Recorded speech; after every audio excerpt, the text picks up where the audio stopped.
Welcome back. If you're new, you can have me scuttling around inside your skull by subscribing. Click the bell notification and you won't miss anything. Free bedtime horror stories. All in a day's work. One swing, another swing, and he was almost done. Jarvis Daniel made haste.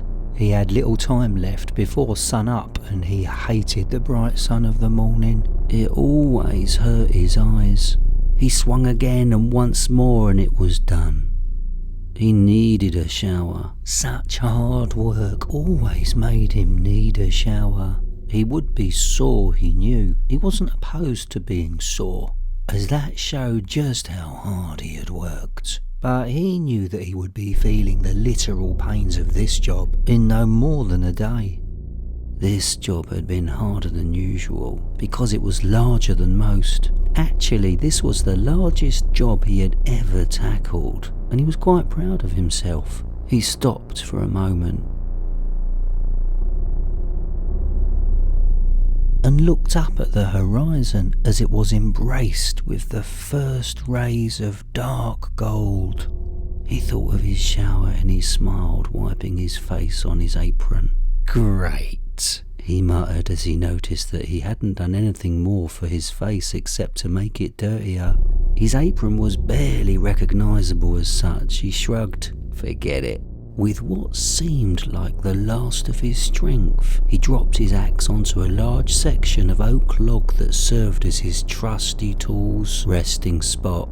The axe had been his father's pride and joy. Jarvis remembered his grandpap and dad both working so hard and then placing that same axe into the very same log. One day his son would watch him and follow in his steps too. He looked up at his smiling wife in the kitchen window as she held their little bundle of joy up to see his daddy. She waved the child's chubby little hand at Jarvis and he waved back. Natalia Daniel pointed to the sky and Jarvis nodded. He had to hurry. The sun was growing brighter and soon he would not be able to stand it any longer. He set about arranging the pieces on the large burlap canvas and then pulled each side toward the middle and tied them tightly with a thick piece of cord. Time for a shower. Hoisting the bag over his shoulder, he smiled at his wife one last time. This morning's breakfast would taste so good. He would get the leg this time. Natalia could have both arms if she wanted, but he wanted a leg this time. He and Natalia had playfully argued over the severed parts of their last victim, but he let her have the leg when she asked. Baby Orange seemed to enjoy the juicy bits that his mother fed him to. The last meal for them, a drifter who asked Natalia for a glass of water, seemed to have disappeared all too quickly. Jarvis adjusted the heavy bag on his shoulder, but this fellow, a good and whopping 400 pounds at least, would keep them fed for a month or two. Natalia was a whiz in the kitchen, and with all the fat on this man, she could fry 'em up some of the best steaks to be had. This time, though, it would be Jarvis who would give the first raw carving of leg to his boy and listen to him coo happily as the blood dribbled down his chin. Jarvis smiled as his stomach growled. He hurried to make it into the house before the sun rose any higher.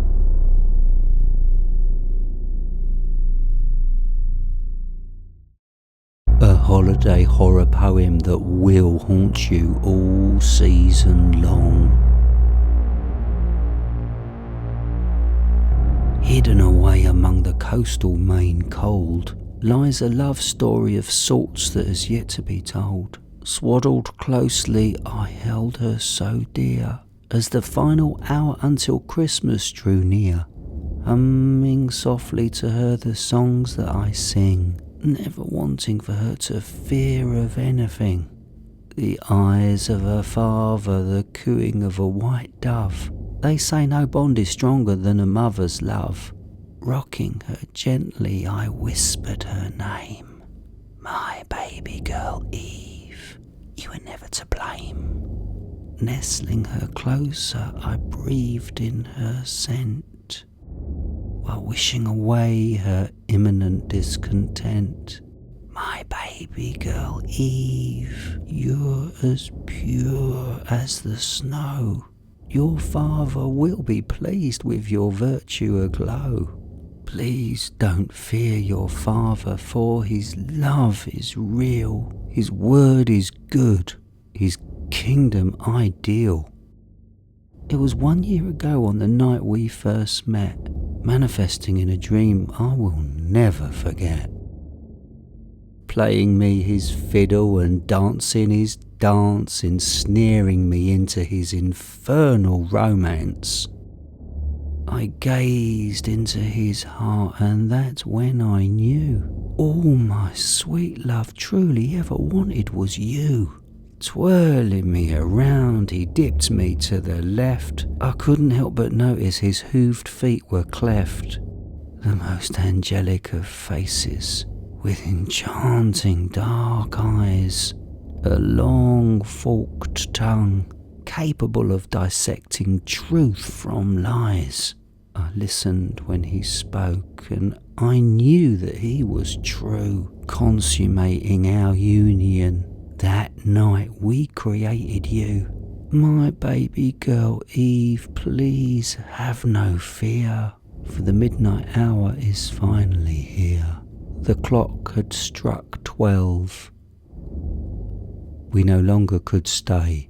Your father has promised to return on this Christmas Day. Our moment had come, my love had arrived. I'd proven my loyalty and we had survived. 9 months in the womb and 3 on this earth. My darling Eve, you were obliged before birth. My baby girl Eve, please do not be afraid, for the words of man have wrongfully forbade. You were marked at conception, your soul is a gift. We will meet again soon, the pain will be swift. I continue to sing in her final hour. Her lips faded blue, her vessel then sour. I set her down gently and I brushed off my gown. It was time to go home and claim my crown. My baby girl Eve, you were never to blame. I simply asked my love what he wanted and he whispered your name. He lifted my hand and he gave it a kiss. I then followed my beast down into the abyss.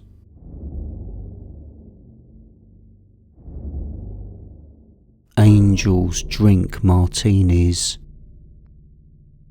It wasn't my fault that the storm winds blew such hard, brittle bolts of rain-washed hail on the night I took the back road home from the bar. It wasn't my fault the moon had turned that cloud-shadowed black, or that my wiper blades couldn't keep up with the thick torrents of dirty water that blurred over my windshield. I could hardly see anything. Even with my bright lights on, all I had clear in front of me were those dim yellow beams bouncing light off of steam and pelting rain, and then her running out across my path. A sudden flash blur of little girl in red coat and white sneakers. Her face frozen in the instant before I heard that hellish bang and felt the nerve-crushing jolts of her body tumbling beneath my tyres.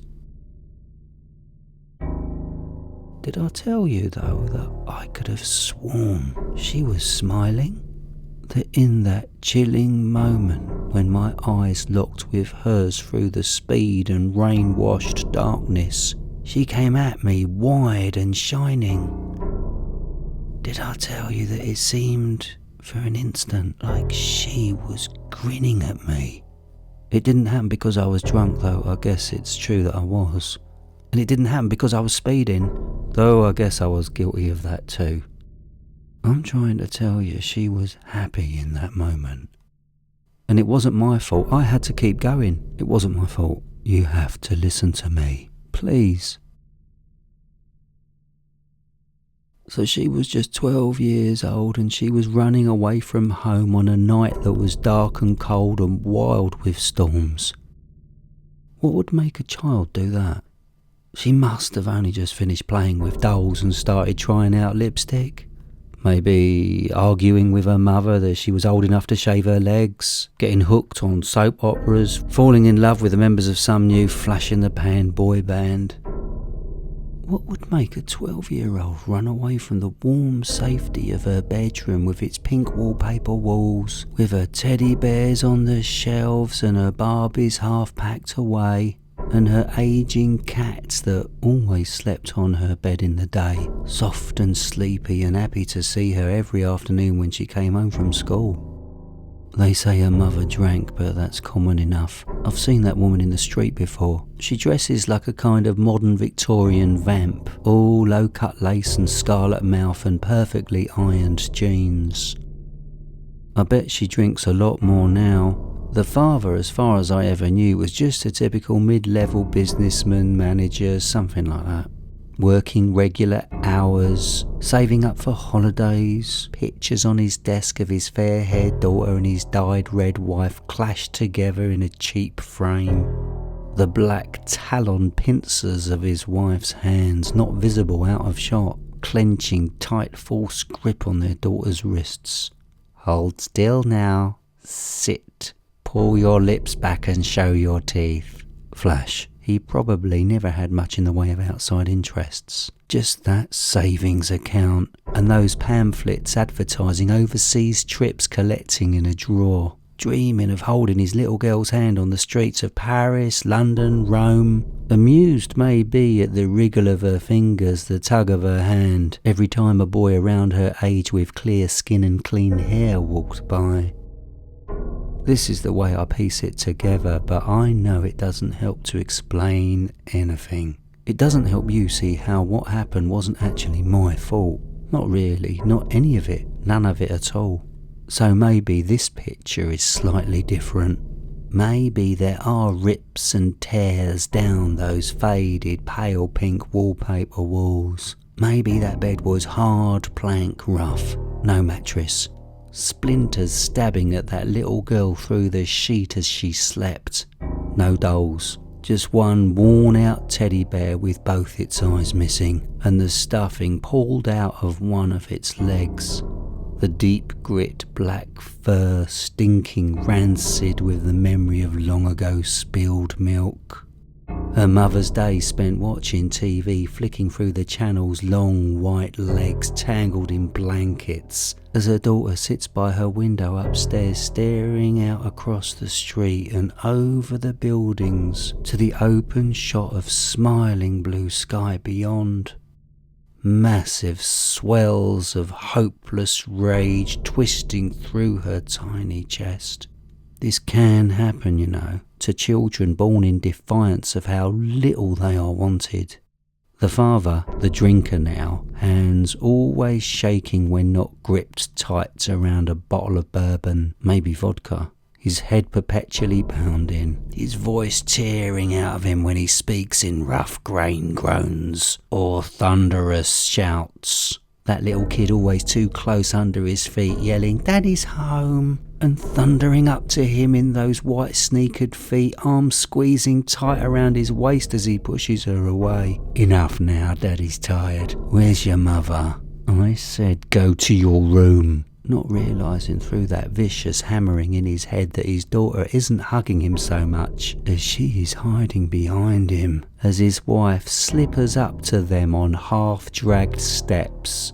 Smudged lipstick smile saying, "Have a drink, honey," and handing him a glass.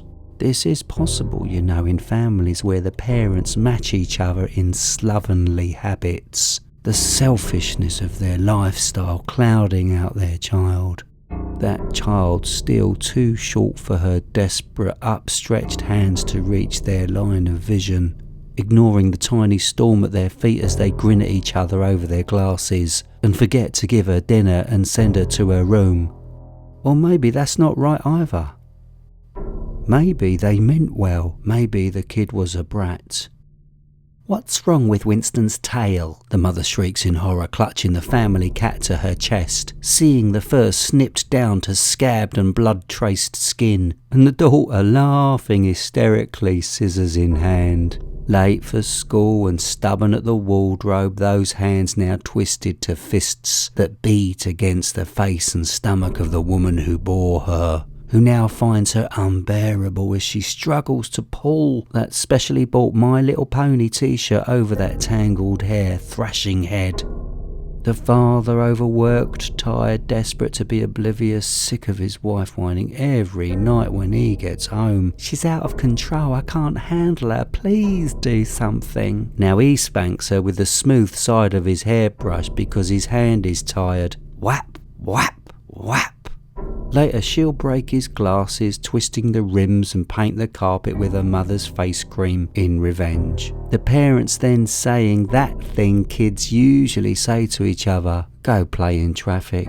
Part of them really meaning it. Maybe it was that, and maybe she deserved to die. And those parents shouldn't hate me because I did them a favour, really. What could make a 12-year-old run out into the road like that? On a night like that? Maybe there was something on the other side, something she was chasing. A dog? I don't know that they ever had a dog. A ball? Something small, red and bouncing, tripping out in front of me in carefree rubber arcs, invisible through the veil of rain. What kind of child plays with a dog or a ball in the rain? No, the ball came earlier, smashing through the window in the pre-storm afternoon sun, silver shards laying delicate crystal traces on the flawlessly carpeted living room floor. The mother, irate, slamming down her glass of wine and yelling, "You wait until your father gets home." And the father, tired from work, resigned to the wishes of his wife and belly up, begging for peace, picks up the hairbrush, whap, whap, whap. Perhaps or perhaps not, trying to ignore those disturbingly delicate arcs that have dipped in and around that tiny waist, hints of the woman developing inside of her. Their little girl, small, sick heart, wrenched in outrage at this reaction for an accident, at this treatment for a single mistake, tears streaming down her face, tenses her back and yells, "You'll be sorry for this." They're too amazed to stop her when she pulls on her little red coat and runs out into the road, just as my car is zigzag swerving down that turn. And she wasn't smiling as I hit her. That wasn't a smile. She was still crying, wailing, lips peeled back to show her teeth. Her parents, sorrier than ever, beat into each other over that rain-washed corpse. And instead of driving on, I stand there frozen, watching, my body white hot, breath struck steel. It doesn't matter because I didn't mean any harm, honestly I didn't. That's why I stayed that half hour longer at the bar when I should have gone home. There was that woman in the bar, you see, serene and softly smiling to me in that blue velvet dress, the one so low cut I could see the shadowed pale pink arcs of her nipples pushing up against the fabric. She was drinking a martini out of a whiskey glass, sucking on wedges of lemon between sips, and she was the one who said to me, "Stay a while." Something about that face of hers with its angelic angles and wide arch eyes. I couldn't stop smiling, and she put her hand over my keys when they rested on the table and said to me, "Don't leave." No, I didn't want her. Well, of course I wanted her, but I didn't want her in that brutal animal way alcohol usually conjures. Really, I just wanted her to be happy and not to be lonely. She seemed so desperate for me to stay. I didn't want to do her harm, leave her there for some guy with rough hands and weak decency to pin her to the wall outside and rip that delicate softness out of her eyes. It could have happened, you know. Don't ask me what we talked about. I couldn't begin to remember, not through all that alcohol she kept giving me. lining up those shots saying, "Don't worry, you can head back soon enough," and the other things to keep me seated. She had a voice like melted honey. And later, she was trying to tell me a story, I think. Something about... oh, but I don't know, I forget. And then she finally said to me, "It's okay now, you can drive." And I knew I couldn't drive. I couldn't. But she walked me to my car and then... wait, I think I remember now. Something strange about that woman then. The rain was just starting up. Large, cold splashes slapping me awake for an instant as we walked out the sour, hazy warmth of the bar. Within 10 steps I was drenched, but she didn't seem to get wet at all. She didn't even cover her head. That hair of hers, long and gold red and rolling down her shoulders, it was soft and dry and perfect. But it can't have been. I couldn't have been looking at her because that was when I was digging for my keys, and even through all that vodka, all that Jack, the keys found the ignition just so perfectly and slid in just so smoothly. And how easy it was, even with my hands shaking and my stomach boiling. And even with those acid red juices flaring up my throat. And then she kissed me on the cheek with soft touch lips and said, "Go quickly now." And I nodded up to her and I smiled, and when I drove so fast, I only did it for her. I didn't expect to see her again the way I did on the other side of the road on that treacherous zigzag stretch, beckoning to a little girl in a red jacket. A little girl running out on white sneakered feet, and that girl saw her and grinned that dizzy happy grin, that smile I had smiled when I was in the bar. And she ran out into the road to reach those outstretched arms, those arms wide and shining, warm and velvet wrapped. So they say that dead 12-year-old was running away from home when it happened, that a life of torment was chasing her. And I say angels drink martinis, and none of this was my fault. I realise now what really took place that night. I know because something told me in a horrible dream I had that woman in the bar is a demon. She delayed me with her charisma and flirtation, making me drink far more than I planned. It wanted to make sure I'd be speeding down that road at exactly the right moment, the right second in time, and hit and kill that little girl. If you don't believe me, and you think I've imagined that demon in the bar to move the responsibility away from me, then the only way I'll be able to prove that I'm innocent is for you to go into your local bar. And if you see a stunning lady on her own in a blue velvet low-cut dress asking you not to leave, then you'll know it's not a lady, it's a demon. They thrive in bars where they can manipulate the fragile, drunk and lonely.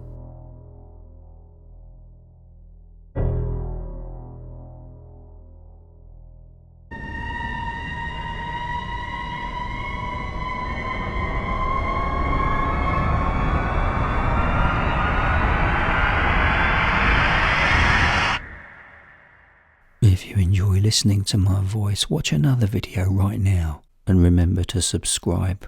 Leave me a comment. I'd love to know your thoughts. And one of you listening right now is going to have me knock on your window in 4, 3, 2,